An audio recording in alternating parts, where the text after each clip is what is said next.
Filming pre-coffee is like the worst thing in the world. When it comes down to installing car parts, we all think we're experts.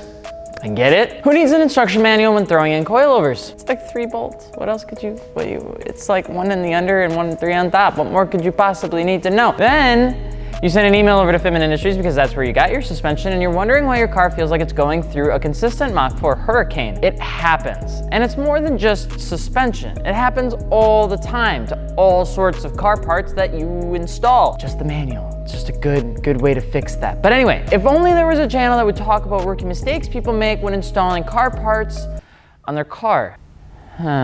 I'm Alex@FI, and today we're talking about rookie mistakes you've probably made or are going to make when installing car parts.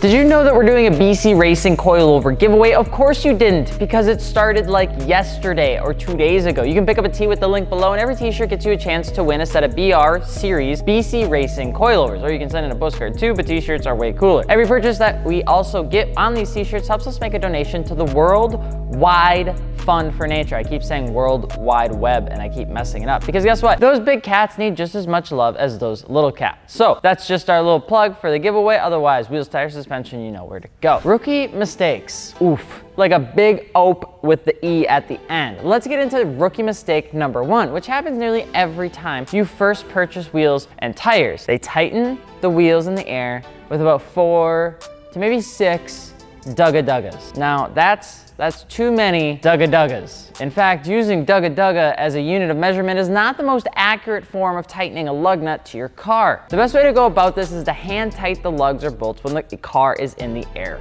first with the appropriate lug nuts or bolts. There's the conical, you have shank with washers, you have flange, you have an ET style. So you're gonna wanna make sure that whichever lug nut you need to have for your wheel also matches as well. Otherwise, you're gonna be really disappointed when you get lug nuts and they don't fit on your wheels when you just bought the new wheels. Buy the right ones, seriously, because a lot of times those aftermarket wheels are also gonna have a smaller, more narrow lug hole that you're gonna wanna get some slim lug nuts for. We were going to put that as a second tip, but really that goes into the first tip. And honestly, that one happens probably just as much, even more than the first tip, but whatever. Hand tight it when it's in the air, then get it close to the ground where the friction between the tire and the wheel, and then torque it to spec.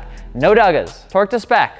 All right, that's why Google exists. Then take it for a quick drive around the block to let your wheels kind of set in and re-tighten after a couple miles of driving. If you want to be paranoid, you can re-torque every 500 miles or so just to be safe. I don't know anybody that does that, but it's a good way to maybe just be safe with your aftermarket wheels and tires. Another rookie mistake with installing car parts is assuming all parts, regardless of brand, fit identically. Hear me out. I'm not saying people don't anticipate a little bit of deviance when they buy a B-rated version of a product versus the name brand product, which is somehow like 5 times more expensive, but sometimes it's just a bit too much off, and it's going to happen. Mostly with your tube kits and intercooler stuff. Buying non-name brand stuff in general can cost some less than stellar fitment and may require additional modification. Those modifications include self-tappers, washers, pipe grease, ring clamps, and some swear words. Be warned that if you're saving the money, you're gonna wanna make it up in patience and time spent on the more affordable parts that you're probably gonna buy, and that we can promise you. Most mostly, I can promise you because I may have done it before. Audi A6 2.7T, upgraded piping kit. Wasn't name brand and it was terrible to deal with. Moving forward with rookie mistakes is actually believing the time dedication needing to install. You think that supercharger install is 8 hours of labor with 2 people involved? Well, are you in for a world of pain there, bud? Because when it takes 3 weeks and 7 different people with 16 trips to the nearest Advanced Auto Parts to even get her moving, you're gonna realize that you never should have had your faith in that number to begin with. Never believe the time commitment, especially if it's your first time doing whatever it is that you're doing. The number actually only applies to master mechanics who have specialized in the craft of intercooler installations and has absolutely no regard for your dimly lit, cold as shit, oddly wet garage. Avoiding that timetable prevents disappointment. And a lot of times when you have a tendency to rush through a project because it says 8 hours and you're on 7 hours and 55 minutes, you're gonna end up making a bunch of mistakes on the installation process. Another gem of a rookie mistake is installing your tires the wrong way when the pattern is actually directional. You'll look like a noob, and nobody wants to look like a noob. There's a little arrow that tells you which way the tires should be going. Bonus points for those that buy forged wheels or multi-piece directional wheels. You'll want to make sure that the shop has installed those tires and got them installed the right way so your wheels swoop or dig appropriately. We're indifferent to it on the car side of things, but consistency is key. Mostly truck guys do the swooping thing, but that's more of a VIP-ish look, whereas the digging is more of an aggressive look. It's kind of a weird scenario, and directional wheels aren't inherently incredibly popular just yet, so that is besides the point. Just let you know though. Jumping into suspension, for all those people out there that just installed their coilovers for the first time, don't just max them out. They may look decent out of the gate, but coilovers over time actually begin to do what I would call just rest at a lower position once the spring and shock get acclimated to the weight of the vehicle. As a result, the car lowers further over time. Then people end up wondering what's wrong with their car when they hear metal grinding up against asphalt when they're going down the road. It may be for some people, but she just ain't for everyone. Ready for a speed round? Okay, let's go. Don't install any oversized exhaust or intake on your Subaru or other forced induction 4-cylinder cars without a tune. Most end up performing worse due to the lack of back pressure and charged air intake levels. Torpedo heaters are great for warming your garage, but humidity and dampness can result in everything being cold and terrible to deal with. Pair it with an infrared heater aimed at your working spot to help you actually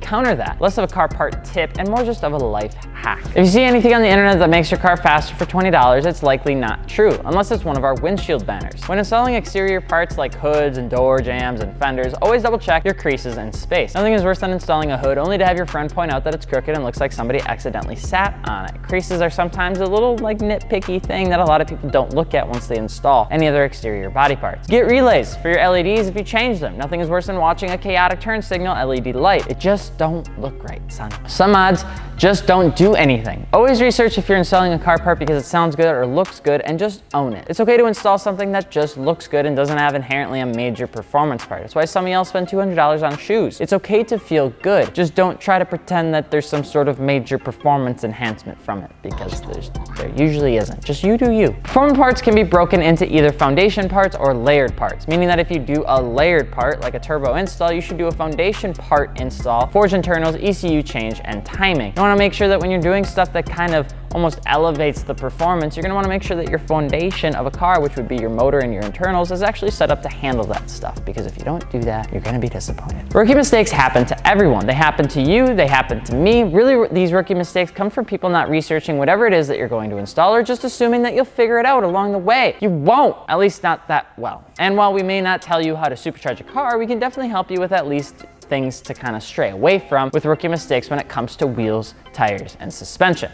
Let us know what rookie mistake you made in the comment section below, and of course, check out wheels, tires, suspension at fitmentindustries.com. We actually have a gallery too, so if you needed to know what fits and you didn't want to make a mistake, you could actually look and see what other people have been doing, so then you don't have to be that guy with the weird fitment. But hey, that's just us. And of course, if you're looking to win a free set of BC Racing coilovers, you can definitely do so with the description link below. I'm Alex from Fitment Industries. We will see you later. Peace.